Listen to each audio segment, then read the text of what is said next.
Good morning. Welcome to the Housing and Community Development Department's Public Services Nofa pre-bid Notice of Funding Award. It is now 10 o'clock and we are live. And so thank you for joining. Today we have a few members that are going to be presenting. Right now you should be seeing the Housing Community Development Department's website, but I would like to give an opportunity for everyone to introduce themselves. So I'll stop screen sharing and then we can go around with the presenters. My name is Melody Barr. I am the Deputy Assistant Director for Public Services. And so all public services rolls up to me. This is a NOFA for the disaster recovery, or DR17, as we like to call it, for specifically for public services. I have with us Madiha. Madiha, would you like to introduce yourself and your role within the department? Sure. Hi, I'm Madiha. I am a relationship manager in the Public Services Division. So I work with subrecipients once they are awarded, and I've been helping facilitate this NOFA process as well. And we have Tawana.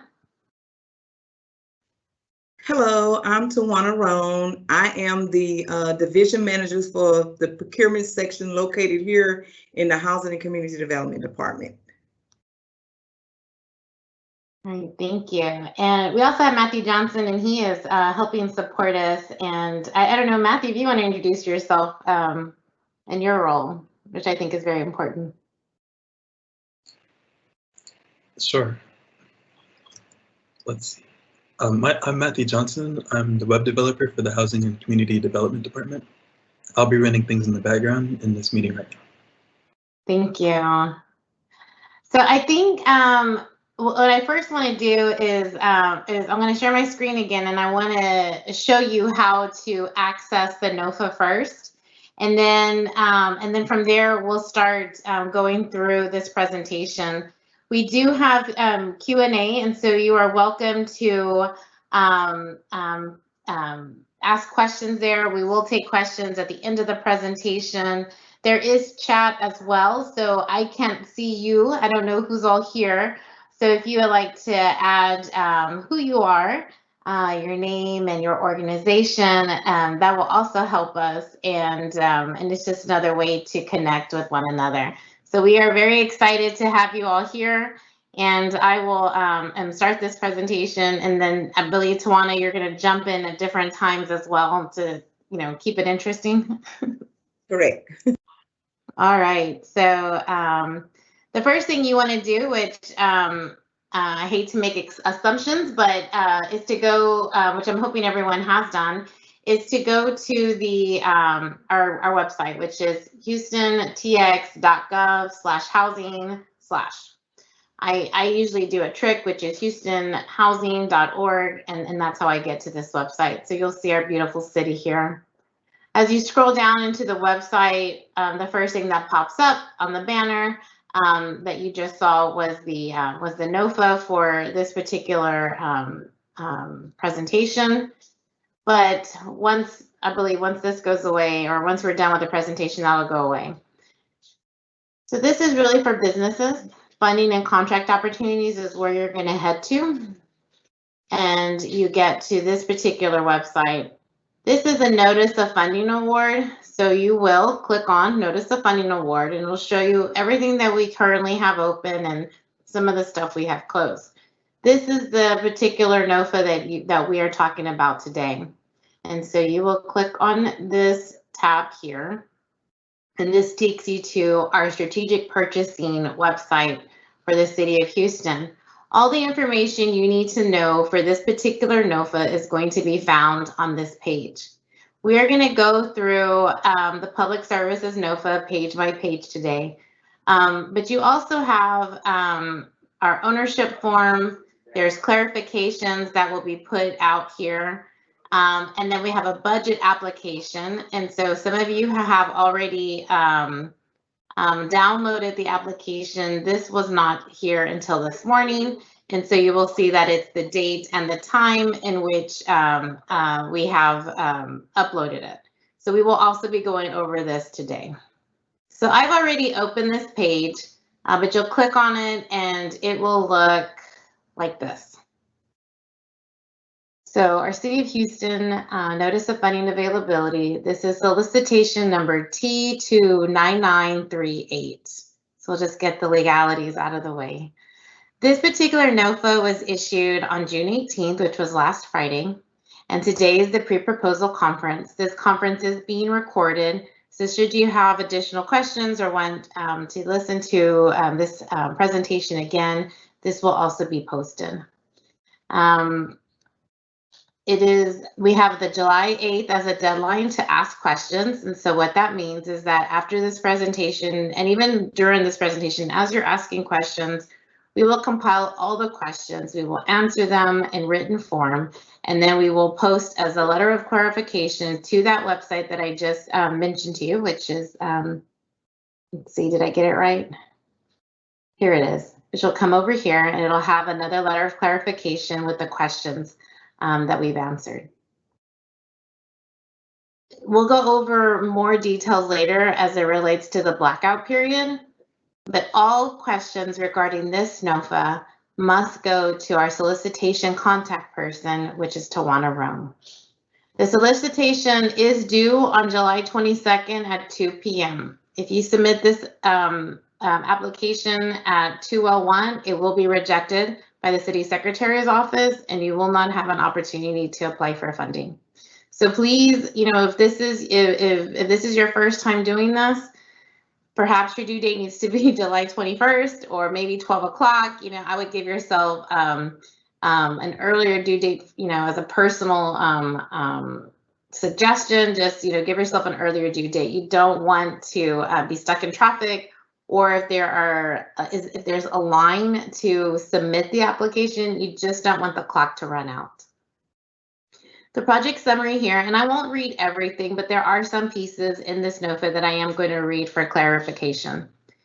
The project summary, the City of Houston's Housing and Community Development Department's goal is to provide funding for public services programs that will aid extremely low to moderate income residents with social service needs, including but not limited to homeless services, job training, mental health services, legal services, housing counseling, and case management services.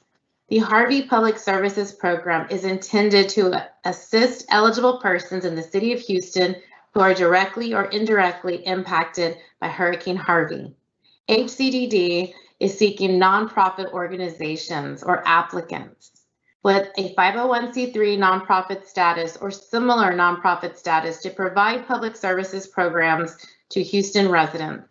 The term of the resulting agreement will be for 1 year with an option of a 1-year extension at the discretion of the Housing and Community Development Department.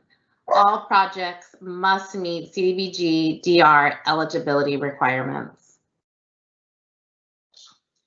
So the next part is just the table of contents, which we are not going to go through together. And then we have our general information. It talks about Hurricane Harvey. This is money that was designated specifically for Hurricane Harvey. Just give me one quick second. Sorry about that. On August 25th, 2017, Hurricane Harvey made landfall on Texas coast as a Category 4 hurricane. It continues to talk about what exactly happened in Houston. If you were here during that time, you know that this one paragraph doesn't explain the devastation that happened to our beautiful city. But we do want to put it out there. We do want to give you information as to what this particular NOFA is about. And when we talk and you decide as an agency what program you would like funded, it must have a direct or indirect tie back to Hurricane Harvey. So that's what these first 3 paragraphs are talking about. We have links in here. These links are active links. We've checked them. The Federal Register, I know it's probably not everyone's best reading material, but it is very good content. And it's not very long. You should read it, especially if you have never applied for this funding before. Okay, let's see. Again, all public services funding by this Nofa must complement housing programs to provide a comprehensive approach to recovery for Houstonians. These services will support residents to find housing, remedy housing issues, or become more resilient in future disasters, whether natural, economic, or personal, creating a stronger, more prepared community. Public services activities also include homelessness initiatives to assist homeless populations affected by the storm. We do typically interchange the words applicant, agency, and organization. They have the same meaning within this document. The solicitation schedule, so for everyone who is applying to this Nofa, these dates should be, at least the first 4 dates should be in your calendar highlighted. So we issued the Nofa, the pre-proposal conference is today. Questions are due to the city on July 8th, and then the proposals are due July 22nd. We intend to notify everyone in the month of September of our intention to move forward with the award.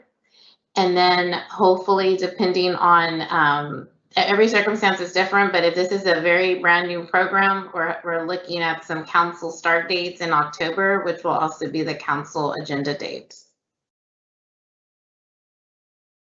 So part 2 is the scope of service, the purpose. Again, what we are seeking, and we've talked about it. These are the types of programs that we're looking for, but they're not limited to transportation, healthcare, medical, education, housing and/or rehousing, mental health, case management, legal services, housing counseling, employment, substance abuse counseling, housing counseling, job training and education, workforce development, and childcare services.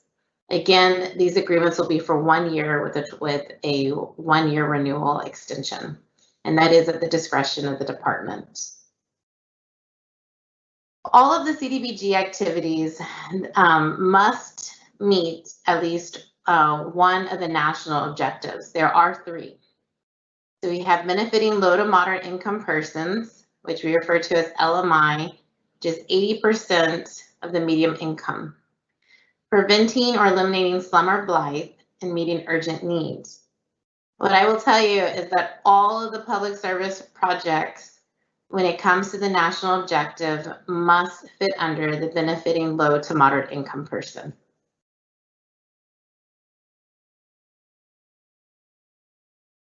So in this particular NOFA, we are looking to fund, and we are hoping to fund, a minimum of $20 million worth of projects. The department will determine the best use of funding available for the applications. So this should just be a note that as you are applying, we are looking to fund multiple projects with this NOFA. Again, this is a list of potential activities in the scope of work that we are interested in funding. This comes directly from the 24 CFR, 24 Code of Federal Regulations is Housing and Urban Development. The citations are listed. You're welcome to Google them. You will find that these are listed out. Eligibility and criteria. So this is for each of your agencies. Your agency must be organized under Texas state law, have no part of net earnings, and earning to the benefit of any member, founder, contributor, or individual, have a functioning accounting system that is operating in accordance with generally accepted accounting principles, or have designated an entity that will maintain such an accounting system. Your program must meet the CDBG national objective and qualify under the public services eligible activity. Have a direct or indirect tie back to Hurricane Harvey. Again, please refer to the Federal Register. Be eligible to participate in HUD and city funded programs. You're responding to the needs of the city of Houston as outlined in the Hurricane Harvey Action Plan and Needs Assessment. Must be a nonprofit organization. Must be current with all financial obligations with the city of Houston. It goes on to let you know that agencies with outstanding disallowed costs, defaulted loans, debarment actions, regardless of the merit of the proposal, will not be reviewed. certify that you operate a drug-free environment, certify to comply with the Americans with Disability Act. Really important, your board of directors must certify that you have 3 months cash flow reserve specifically for the program being applied to, because this particular program is a reimbursement only program. Without this, your application will not be reviewed further. Certify that you have a non-discrimination policy and provide copies of that policy. Non-discrimination, just to be clear, is not your EEOC policy. This is not how you hire individuals. This is how you serve individuals. That you're non-discriminatory in the way you serve clients that are participating in this program. If you do not have this policy, my suggestion is that you work really quickly to have a policy put in place at the time so that you have it at the time of application. Applications may not request less than the budget floor, and we're going to talk about that a little bit later. But for your reference, the budget floor is $100,000. Maintain compliance with all terms of your most recent public services contract requirements and not have any unresolved HUD or city monitoring findings. And so this is for current agencies that are funded. In addition to that, I will say that the city does talk to each other, different elements, different departments of the city, and so there should be no unresolved issues with the city, period. So applications that do not meet these requirements will not be reviewed further.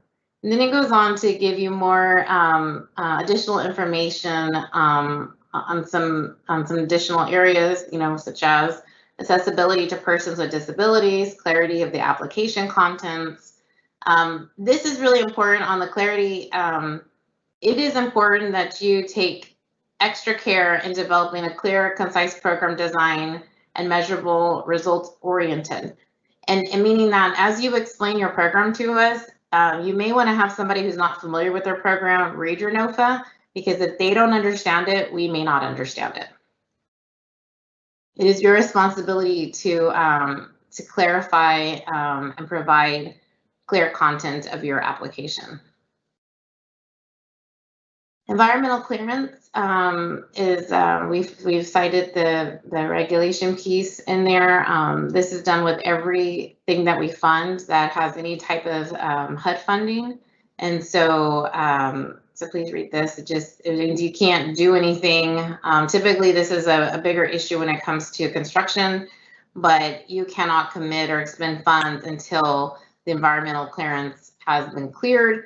For those who have worked with us in the past, this happens prior to us going to City Council.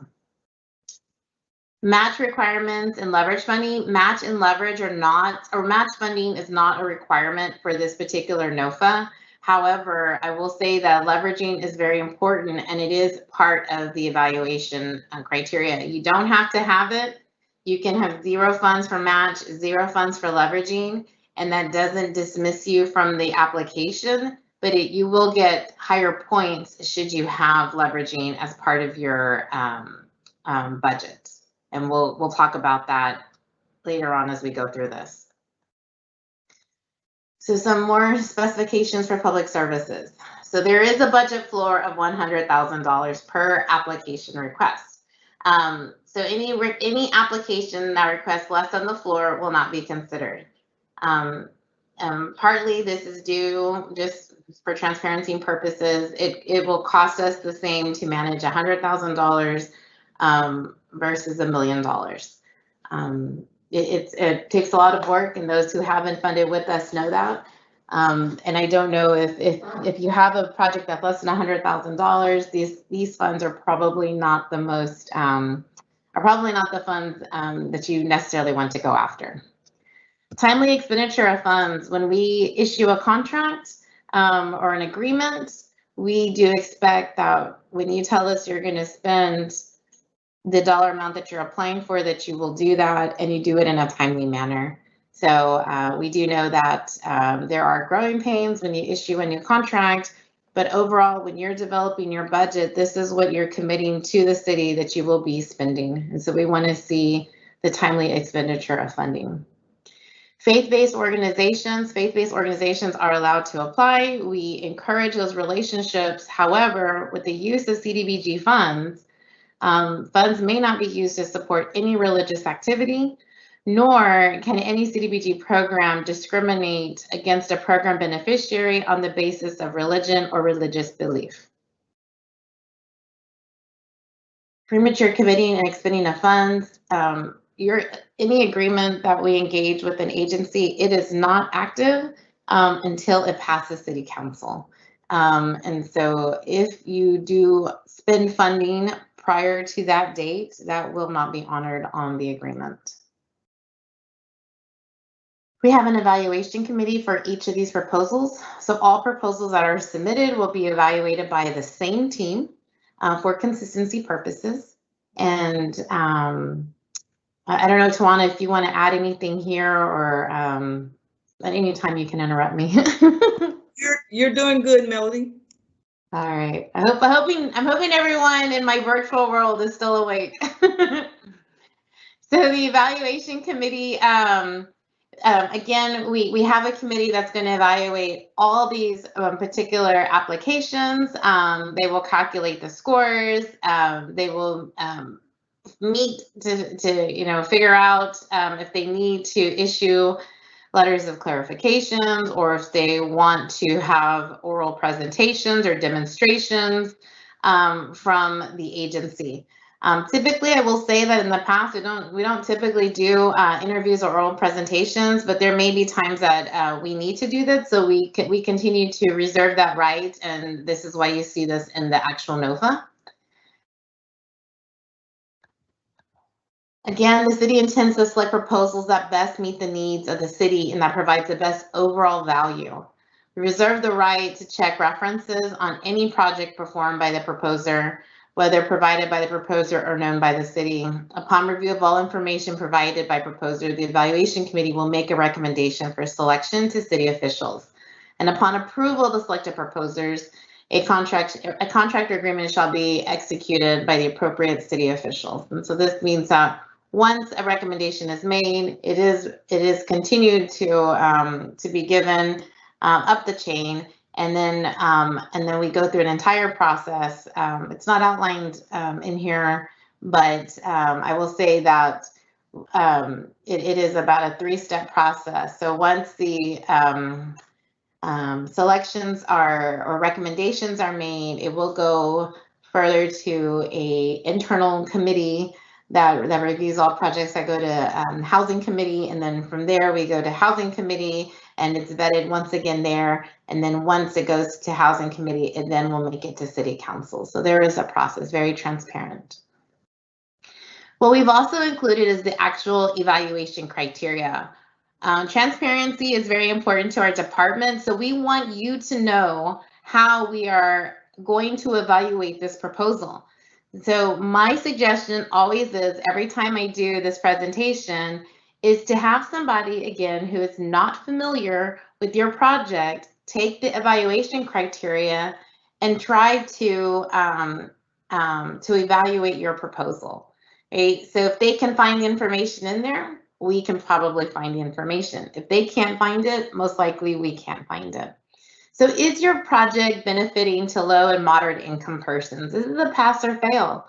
And if it fails, we stop reviewing it, and that particular application will be rejected. Activity and implementation.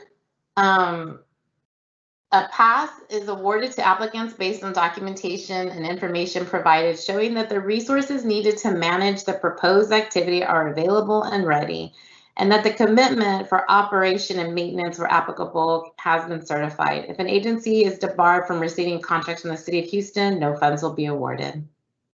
Implementation, pass is awarded to applicants based on documentation information provided showing that the resources such as funding, site control, etc., needed to implement the proposed activity are available and ready. Pass provided to activities that can be implemented in the 45 days of the start of the agreement, the contract. So again, this relates back to that timely, the timely expenditure of funds. Activity, need, and justification. We want to make sure that that there is a need and that it's been documented for the activity. The needs assessment consistency, we provided a link above where we talk about our needs assessment. So activities addressing unmet needs identified in our housing needs assessment will be awarded points. And then we do have some priority for unmet needs, as well as some priority for homeless services. Cost reasonableness and effectiveness. The activity will be evaluated for its impact on identified need, its implementation costs, funding requests relative to its financial and human resources. Evaluations will include the costs incurred per person per unit and the justification for funding requests in the Nofa. We are capping the administration and or indirect costs, and they're essentially the same thing. People just use those words different. Those are capped at 12% of the funding request. So we are looking for very heavily program funded budgets. The data-driven evaluation, we want to know, how do you do a program that we are going to fund, and how can you tell us that it has been successful? What data components are you monitoring to ensure the likelihood of success? So applications should provide evidence that the proposed approach is likely to be effective and to provide significant opportunity to advance in the field. You can read more of that if there are clarifying questions, because we typically get quite a bit of questions every year on this. We are happy to answer this, but this is really, what data are you using to ensure that there is a successful impact of this program? Experience and past performance. Points will be awarded based on the experience of the application, including previous work with the city, funds, length of time in business, and experience undertaking projects of similar complexity. If you've never been funded with the City of Houston before, but you have been funded for similar projects, this is where you want to tell us about that, particularly with working with federal funds. And then leveraging, we talked a little bit about leveraging earlier. Points will be awarded based upon evidence submitted in the proposal of the applicant's efforts to secure other funding for the activity proposed. Points will be awarded based on a ratio of leverage funds supported by documentation included in the detailed budget per below. And there's also an asterisk. So the asterisk is that in the event of a tight score, the application with the higher leverage amount prevails in the tie. And so this is cash leverage. This is not in kind. We are looking specifically at your budget and how you put your budget together and document the leveraging monies towards this. So what this means is, if you're asking for $100,000 and then you have $100,000 of private funds that you're also including as part of your project, then you essentially are bringing 100% of leverage to the program. Budget effectiveness. Again, we're going to look at this budget. This budget is going to be your foundation. And so when we look at the budget, we want to make sure that your budget reflects what your narrative is speaking about. Budget will be evaluated based on the extent to which the program budget supports the scope of service, the agency's work plan, demonstrates capacity, realistic cost estimate, and is reasonable. And I just want to highlight reasonable, because you may decide you want to fund a case manager and have them make $200,000. We are going to question that, and you're going to have to explain the reasonableness of that. Completeness and accuracy. Your budget needs to be 100% complete, and it should be accurate. We're going to go through the budget in a little bit and talk about, you know, some tricks, if you will, that that will help you with the completeness and the accuracy of it. And but this is super important. And plans for continuation of services following the discontinuation of Harvey Public Services Program. We want to know what happens. What happens when this money runs out? Does this program just die? That might be an acceptable answer. Does the program reduce in numbers? Like, what happens when this funding ends? This funding is not long-term funding, and so we want to know what happens. Accessible location. Is the location within where you are operating? Is it within a half-mile radius of a light rail or high-frequency bus routes? And so it talks to you about the actual geographic location and physical plant location. Is it within half a mile of just public transportation, or is there nothing around to provide transportation? 5 points for that particular category. Agency collaboration. Collaboration is very important, especially in our nonprofit world. How do you collaborate? We like to see collaborations. We want to ensure that it's a system environment. And so what does that look like? Proposal submission, 5 points, guys. This is like a give me. They're given to complete proposals that are submitted and tabbed out accordingly. So you are submitting, and we're going to go into the submission of proposal. You're submitting one document, like hard copy, but the rest are going to be electronic copies. The tabbing should be done for all of your projects. So whether that be in Adobe Pro or however you're putting it together, it should be, your proposal should be submitted in a way that makes it easy for us to follow. And then we are giving some bonus points to proposals where service delivery is located in a complete community. And we have the website link there for you. Submission of proposals. So you are going to submit one printed original signed in blue ink. Please go out and buy your blue pens. Sign this. We need that wet signature. So one. It's just one. It's not 5. It's 1. And then 5 electronic copies of the proposal on 5 separate thumb drives.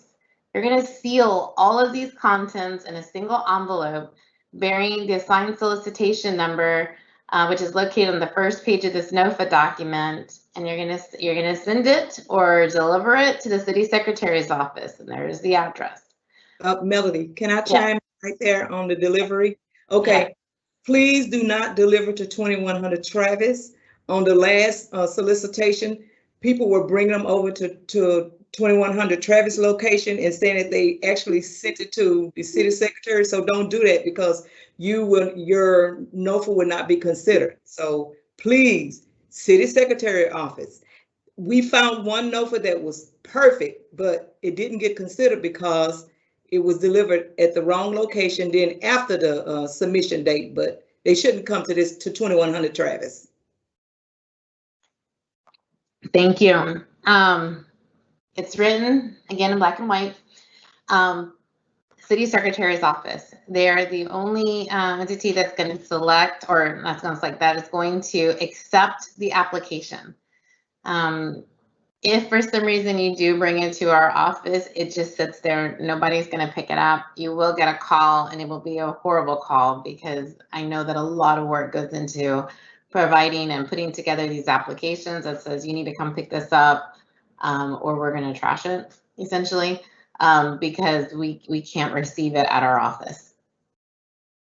Time of submission. The proposal shall be submitted no later than the date and time indicated for the submission of Nofa. So that again was on page 1. We do ask that you format your application in an Arial 12 font. Double space should be used.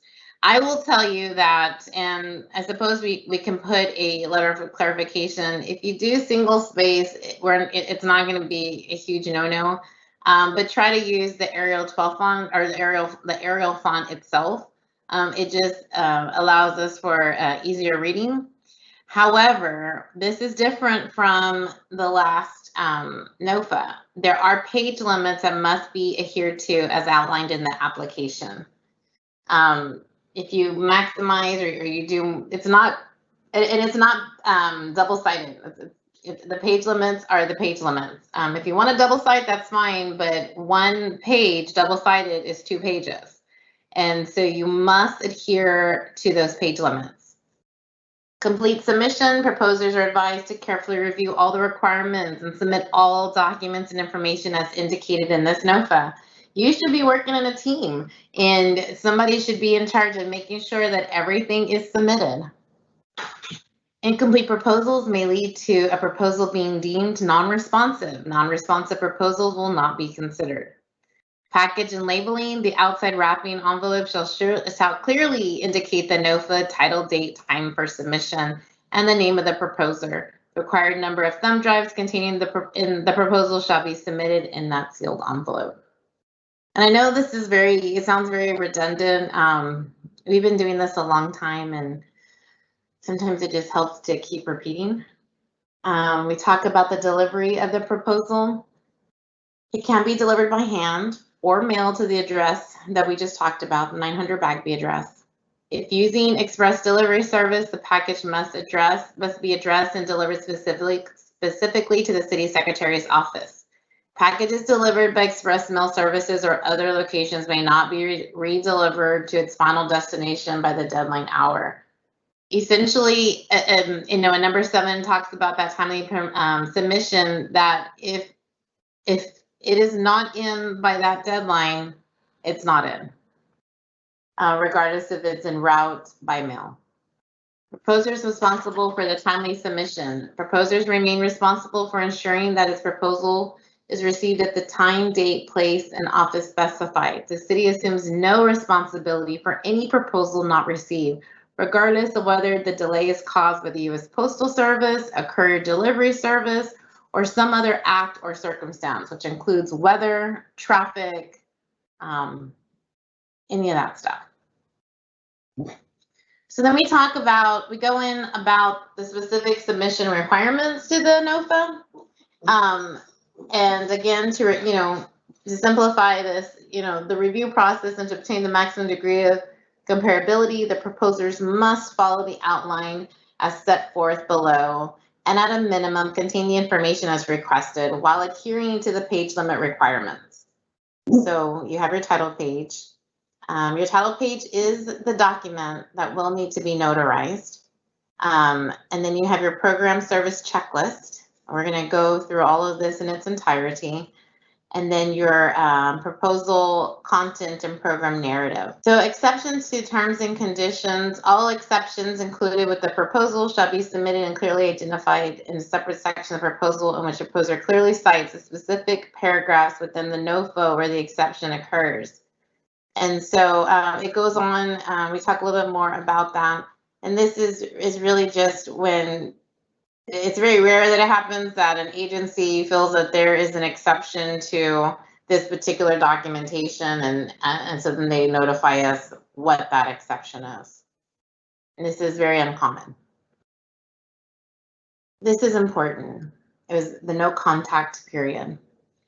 Neither proposer nor any person acting on proposer's behalf shall attempt to influence the outcome of the award by the offer, presentation, or promise of gratuities, favors, or anything of value to any appointed or elected official or employee of the city.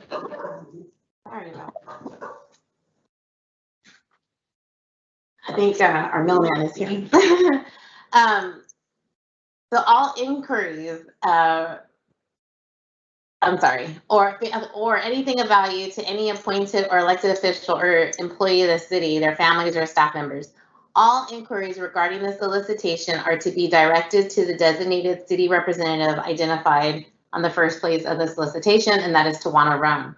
So I am going to read this paragraph because it is important.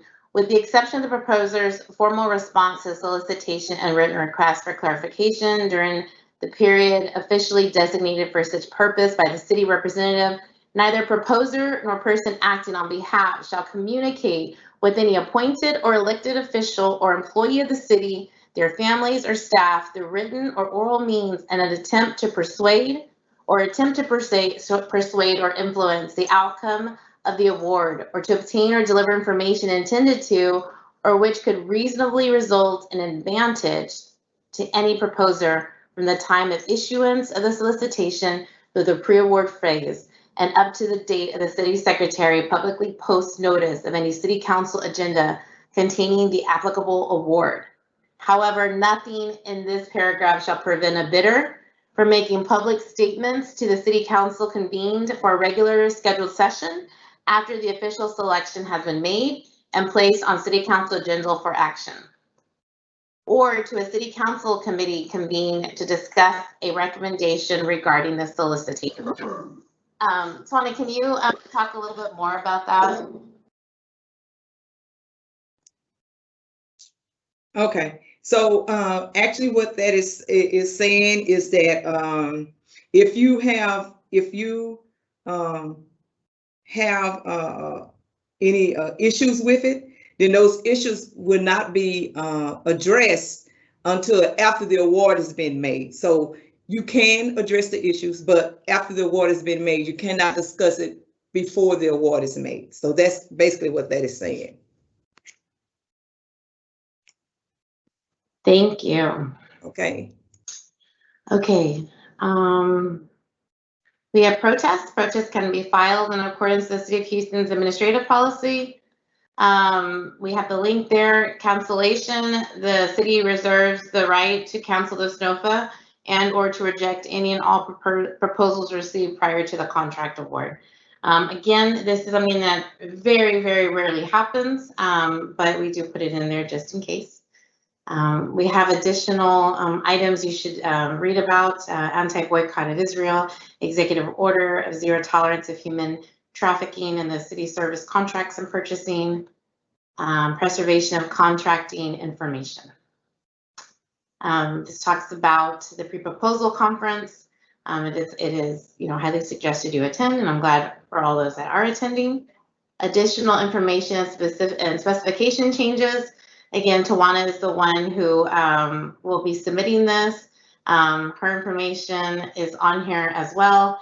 And the website we showed you earlier will have the actual clarification notices there. So you can always find them there. Oh, and Melody, let me add something to that as well. Please do not, because it always happens, do not send questions after the question period has closed, because we can't answer them. So please be, very sure. Read your NOFA, ask all your questions before the deadline, because after 5:00 p.m., we will not be taking any more questions.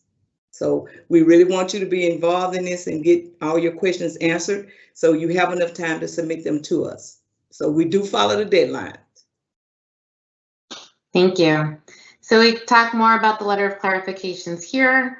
And then I think we've talked enough about that. Examination of documents and requirements. Again, carefully examine your NOFA documents. Make sure that before you submit your proposal that everything is done, everything is complied with.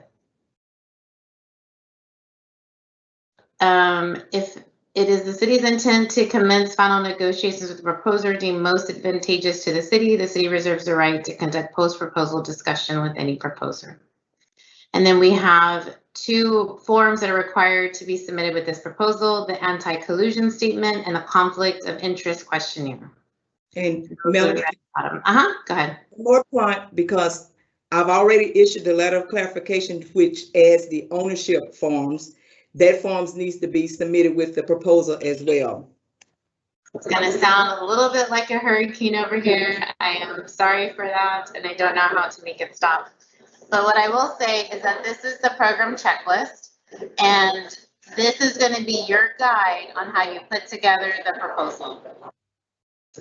This is the title page. Again, it has everything that we're going to need for this NOFA, and anything that we ask for specifically for your agency, I promise you it's not busy work. Every element of this we are using. So please make sure you fill out each one of these boxes. This is the page that will need to be notarized. And so we want to know who is able to you're certifying the representative of your particular application, and then we want to know who prepared it. So this is now where we get into the page limits. This is your program, your proposal content and program narrative. everything that you are going to submit to us that we need in order to evaluate is going to be found within this narrative. And so we don't need fluffy words, we don't need these great adjectives, but what we do need is to understand what it is that you are proposing to do with these federal funds. How are you going to ensure that you're helping the most vulnerable populations, and we want to understand it. And so page limits, or PL, they're all listed after each one of these. So, my recommendation is that the introduction has its own page, the problem statement has its own page, the description of the program and services and so on, that they start their own page so that you can fully get the maximum amount of space, right? So you need some real estate for your actual program content. So you go in here, who are you? The introduction is, who are you? What are you doing? How many people are you going to serve? What area are you going to serve? Problem statement is your description of the need for this proposal. Like, what are you addressing? What is the impact on the target community? How many people, again, have been affected by this? And what are the characteristics of your affected population? Here, very important, and you can bold it if you like for us, what is that direct and indirect tie back to Hurricane Harvey? And how is that documented? And for applications with a lead agency or that have sub agencies, you're going to describe the relationship and responsibility for each of your sub agencies. It's a lot of information in that one page, and so you're going to want to be very concise. It should also be noted that each application, there can only be one application per agency. So I know that in the past, some agencies have submitted two because it's two different types of programs. This Nofa is limiting it to one agency per this Nofa. Like, so one agency, you can only submit one application per agency. Sorry, I may have make that a little bit confusing. Okay, so where are we at now? Your description of your program and services. You're going to describe your project. What are these public service funds going to be used for? Again, the target, the recipients, the numbers that you think you are going to realistically estimate how many unduplicated clients will be served with your program for 1 year. Some of you like to be aggressive. That's great. But if that's something you can't do, it's going to come back later as we look at your project. We want quality projects. We don't need the quantity because we want to make sure that we're making an impact. How does your project meet the national objective, right? So we talked about that 80% low and moderate income, LMI. How are you ensuring that?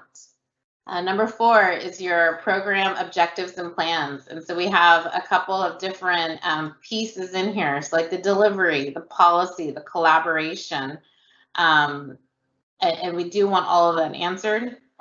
So describe your service delivery plans. Is this an 8 to 5, or is this, what does your program look like? What's the intake system? How do you outreach or get referrals? Again, how are you coming up with a number of unduplicated clients to serve? What are the other major features of your program? And so we go into more detail, like how do you explain how your program serves clients indirectly and directly impacted by Hurricane Harvey? Very important. What are your service delivery plans, and how do they comply with the Fair Housing Act? You're going to want to include, are you close to the public transportation system, to the light rail? And this is where I would suggest you actually say this is located to, this is 1/4 mile from, bus number 15, high frequency bus route, or from the metro light rail stop. You want us to be able to find that information so we can award those points accurately. Describe the policies and procedures for the termination of services to clients or graduation from the program. What does that look like? What are your plans in order to maintain this program when public service funds have decreased or eliminated? What are your collaboration? Like, do you collaborate with other organizations and agencies? What does that look like? How does it work? Letters will need to be submitted on the agency, the collaborating agency's letterhead, which is not older than 12 months. That's not part of your page limit. That will be part of the supporting documentation. And yes, it has to be within 12 months of the date of submission. If it's 18 months and it's hard for you, we don't need 1,000 letters, but you should have some strong letters in there. We get questions like that all the time. Well, it's actually 16 months. You have 30 days to essentially get an updated letter if you don't have one. Your organizational's capacity and capability. What are your organization's qualifications for performing your proposed work? And why should we trust you, right? This is essentially, that's the question. Describe your experience in administering these program funds, specifically to the low and moderate income population. Demonstrate how have been successfully adapted or adjusted organizational priorities due to crisis or changing times. Many, if not all, organizations, we have all faced a pandemic. We have all faced the world and the way we work changing. The fact that we are doing this pre-bid on Teams is an indication of that. We want to know, how do you successfully adapt to things that are out of your control? How have you been able to? And has your program changed because of it? And so this is what we want to understand. For those that have been contracting with us currently, we've seen a lot of this. So this is where we look at that particular question. Document your accomplishments and qualifications to administer the proposed program. So we don't need to know everything that you've accomplished, but what specifically related to this particular project do you want us to know that is important for us to know?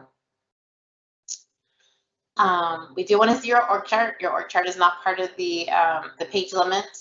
We want to, should we be aware of anything? Any issues you have with the city on outstanding monitoring? And for every position listed in the budget, a job description must be attached. It does not count towards your page limit. So again, that'll be supporting documentation that you can submit in the back of your proposal. But every position that you list on your budget needs to have a job description. This is where you're going to document your anti-discrimination policy and also your 3-month cash flow. Again, it's not part of your page limit, but we have to have that information. We do need you to provide your line of credit or a bank statement, and because it doesn't say or, and a signed letter from your board of directors confirming the cash flow reserve for this project. This will come back once we are, in our project. So we've had discussions and very frank discussions with entities about, you provided this as part of your proposal, and when you come back to us and tell us you don't have enough funds, that's going to send us a red flag, like something's not right. And so we do expect that agencies have the cash on hand to perform the project that you are applying for. Description or demonstration of your funding need. What other revenue sources? Describe other revenue sources for your organization. You do not have to do them like all. Some of you have very large, but we want to know: is there other revenue that is coming towards this project? Is there what else is happening within your organization? Why public service funds are critical to the implementation of this proposal? You may be trying to increase the capacity of your program. We want to know that, but these funds are needed to do that. That's just an example. What other funds have been researched and applied for? And if the public service dollars are awarded, could they be leveraged for other funding potentially that you may be applying for? Results and evaluation. This goes back to that whole data conversation. How does this project address the problem statement or the demonstration of need described above? What include your anticipated results, previous results of the program if it's ongoing? What portion of the identified need will be addressed by this project? What measurable results will be achieved? How is success of the program defined and determined? And these questions are asked so that it can help you think about your narrative. You're going to describe your evaluation plan, your assessment parameters, measures of success, and feedback mechanisms for correcting plan deviations. If something happened and you didn't think it was going to happen, how do we correct this? I think that this last year was an example of a lot of plans that were deviated. How do we correct that, right? So there should be some type of assessment for outcomes, tracking and follow-up services. The evaluation plan should measure the agency's progress in achieving the performance goal. Additionally, describe commitment to defining clear goals and tracking results, learning and adapting, and then sharing those results and learning with others. We do have, you can include a logic model for this proposed program. I believe one of our edits actually took that out. So I may do a clarifying letter that's not necessary. We may ask for it later, but it's not necessary. The logic model is not going to be necessary for the application. So again, how does local housing needs assessment consistency, how does the proposed service going to be integrated or reduced? It's the hurricane again, sorry. Again, look at your needs assessments. And then we're going to come back to the project budget after I go through this particular piece, because I want to spend some time on the budget. But remember, the budget must be completed in its entirety. Here, moving on from this page is going to be more of your authorized signatures. Fill it out completely. These are standard forms that we've had in our Nofa for quite some time. But again, don't just fill it out, read it, because we are going to be making sure that you adhere to all of this. Your board of directors roster, we want to know who your board of directors are. When you do your affidavit of ownership that Tawana spoke about, this is the information we're going to need. Please no PO boxes or initials, because they do run a tax check on your board, and so they will need that information. All right, this is leveraging the funds. You can actually include your in-kind donations here. We just want to know how you're leveraging the program. This form is not going to be the form that we use to look at your leverage. However, we like this information because we do report this information to HUD in our CAPER. So it is very important to us. When we talk about leveraging in terms of your points awarded, we look specifically at the budget. Another certification here, please read that. This is additional required supportive documentation.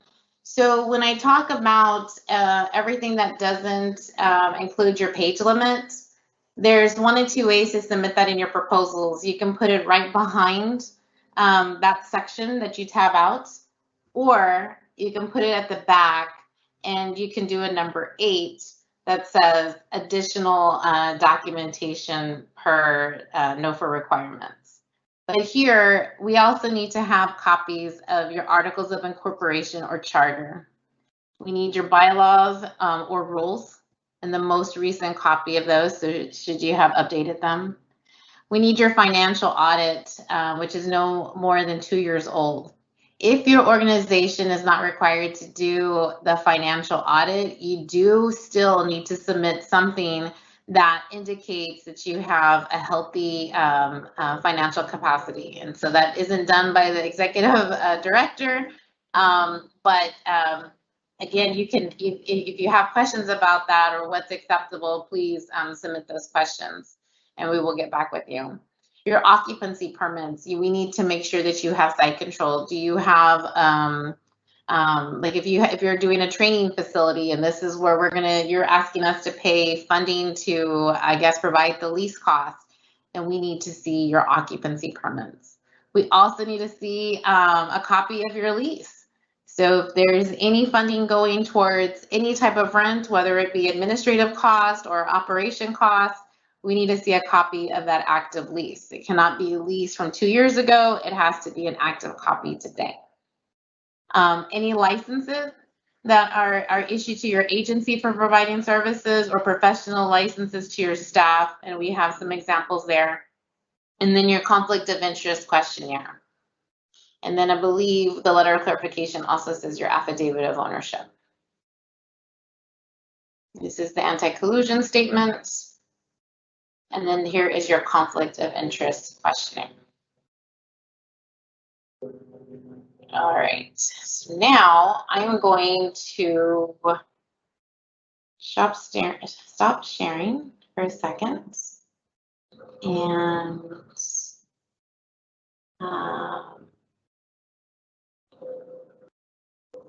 so there was a question, is instead of an audit, does the IRS 990, would that work? There still needs to be some type of audit or financial standing done by independent individual. So I will say that. All right. Okay. I'm going to now share.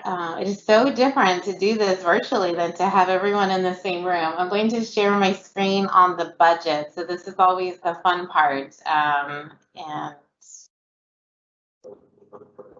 if somebody can let me know that they see it, that would be great. I see it. Great. I'm trying to make it, is that a good visual size? Yes. Great. So this is the budget that you will download from our website that we have listed. And this budget is going to be in an Excel format. It is done in an Excel format because you can manipulate the budget.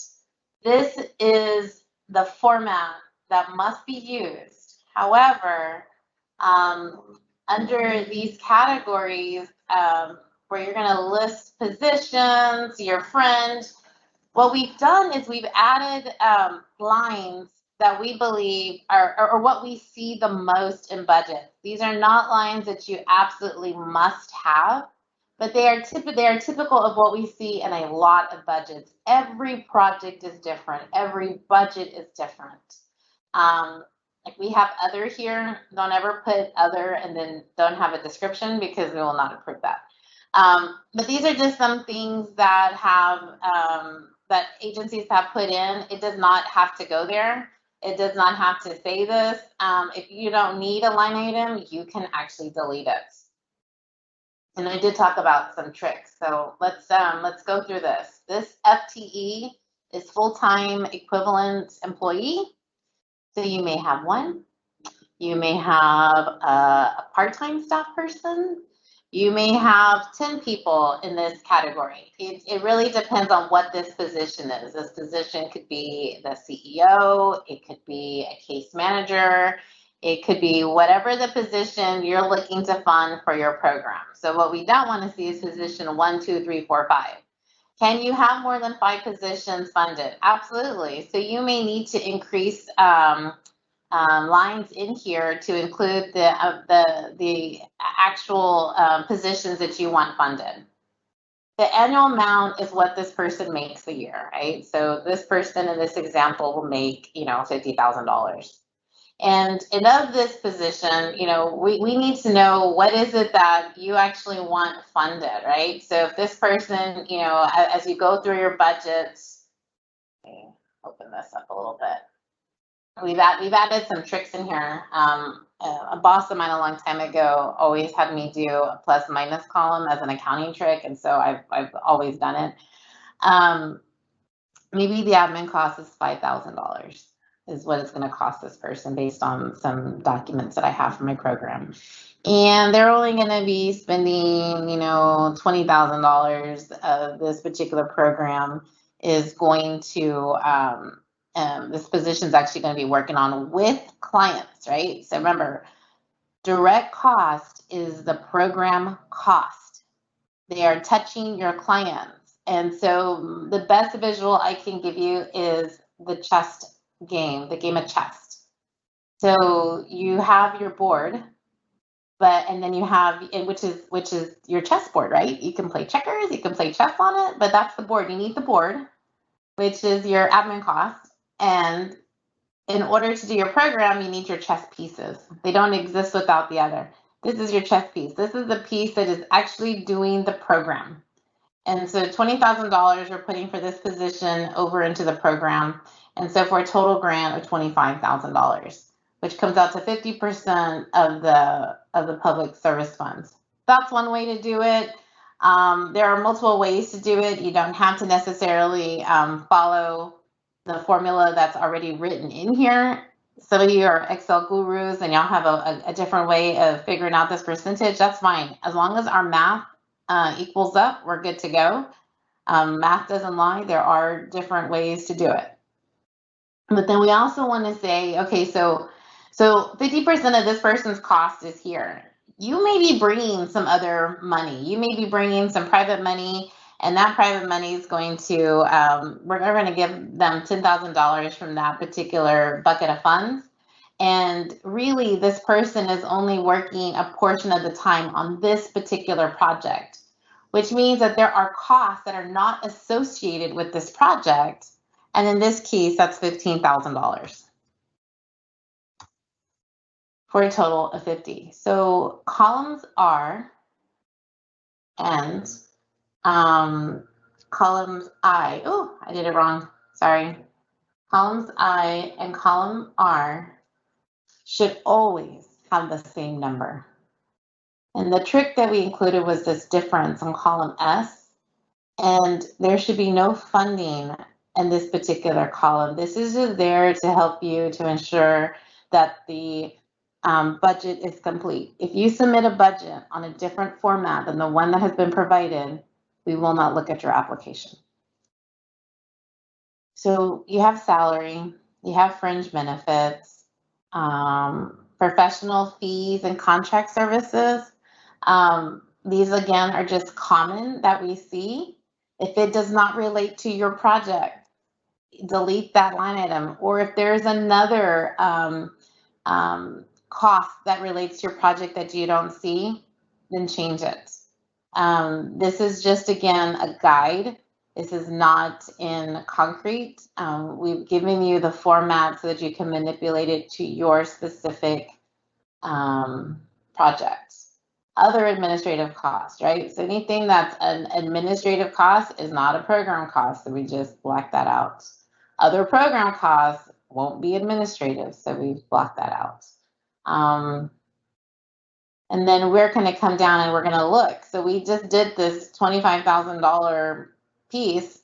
And if that was the end of our project, and I know all of you know that that wouldn't be because we have a floor of $100,000, you'll see that there it automatically does it for you, the percentage between admin and program costs. This contract already, so this ask of that one item fails the application process because they didn't hit the floor of the funding amount, but they also went above the percentage for admin. So if you didn't fall asleep, and I hope no one did, you will know that the cap for the administrative cost is 12%. And so this also helps you clearly see that. We also have down here, like your budget has to be approved. Now this budget template is going to go into your contract when we finalize it. I do not have any budgets that have ever come to us in an application that are ready in final form for the contract. We will negotiate with you. We'll say this is not eligible, this is eligible. Perhaps you need to add more money into this category. But for the sake of this proposal, this needs to be signed by your signature authority. So whether that's your chairman of the board or your executive director, whatever title that is, you have the ability to go in and change it if necessary. Change this for your project. Whatever is necessary for your project, you can change that. We just put that in because that's typically who signs the budget. And that it is pretty straight, simple. So I think we made it as clear as possible. I don't know if there's any questions on the budget side. I don't know if we're monitoring the questions, Medina, or if anyone's come up, but this is what we want to see. What we do in addition to just making sure everything matches is if you said you're going to serve 200 clients and you only have 2 case manager positions because you're going to perform intensive case management to 200 clients that's related to mental health care, and they're going to receive 4 hours of services every week, right? Well, 2 case managers isn't enough. And so we're going to question, why did you only put 2 case managers in there?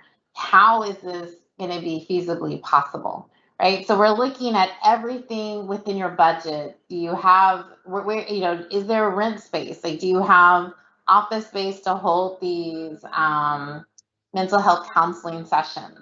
Or is this all remote? So if it is remote, do we see anything on your line item that talks about IT or talks about anything that's related to your project? So again, I always stress that your budget is the foundation of your project, and we go back consistently to make sure that your budget aligns with the narrative that you proposed.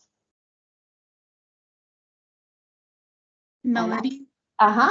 We do have a few budget questions that might be better answered by you. So one of them is there a budget ceiling for this Nofa?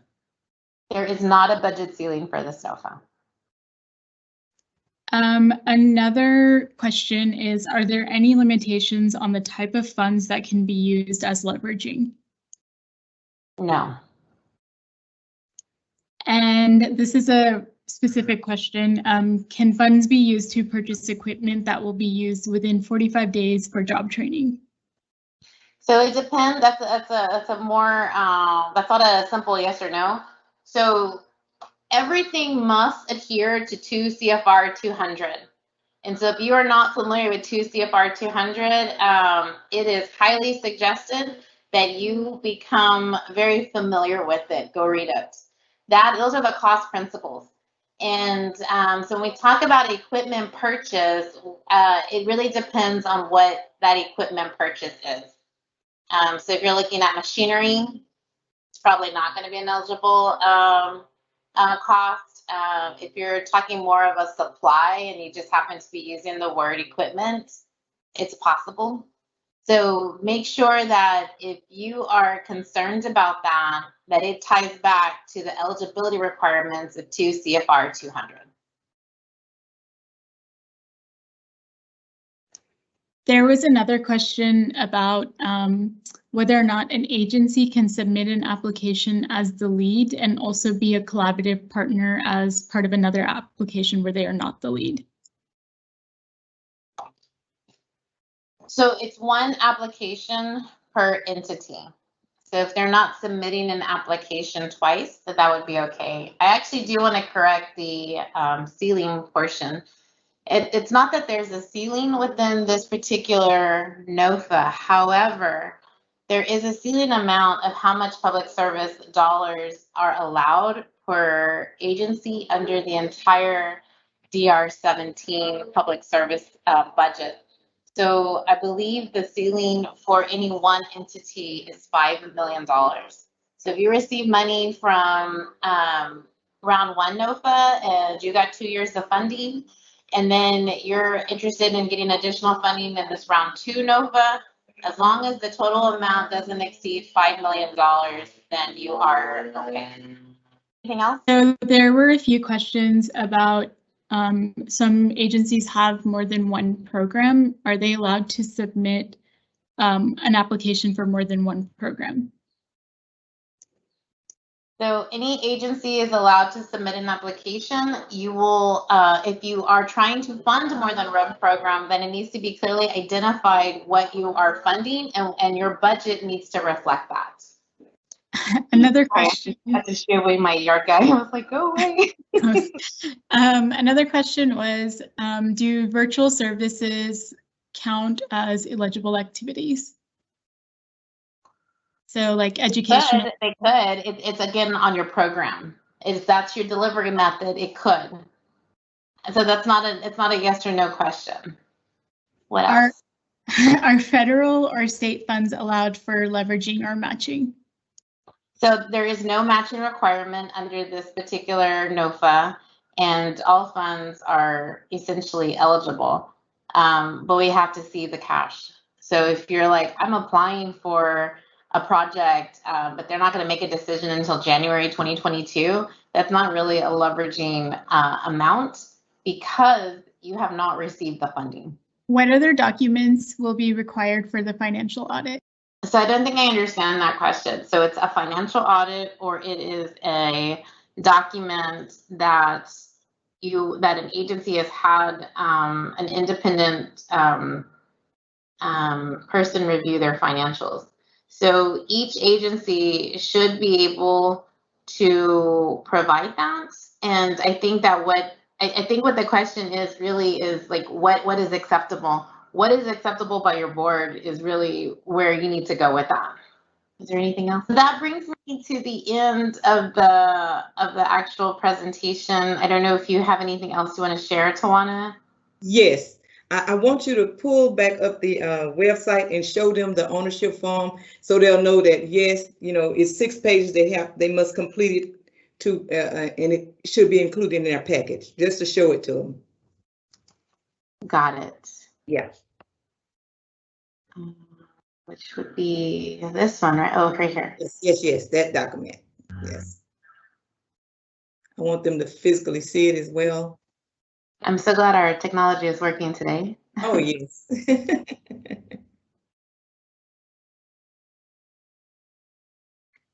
So we do look forward to receiving lots of applications. Don't shy away from the questions. We will compile them and we will get you answers. And here's the form Tawana asked me to share.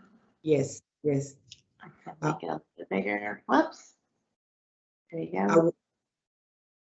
I wanted them to see this because this is the actual form they use to check your taxes as well. It doesn't have to be notarized this time, but this is the form that's required. Okay. And it does look to be a fillable form, so it is user friendly. Mm-hmm.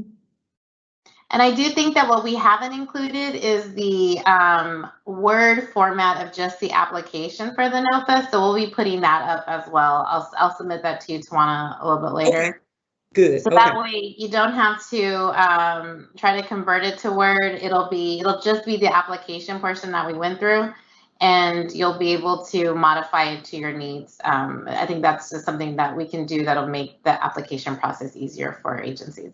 Correct. Good. Okay. All right. That's it. I just want to go back and forth. All right. Well, thank you again. I appreciate this. This meeting was recorded. I believe this was also on HTV Live. So, happy Thursday, everyone. And we look forward to reviewing lots of applications that are going to help our most vulnerable individuals and neighbors in Houston.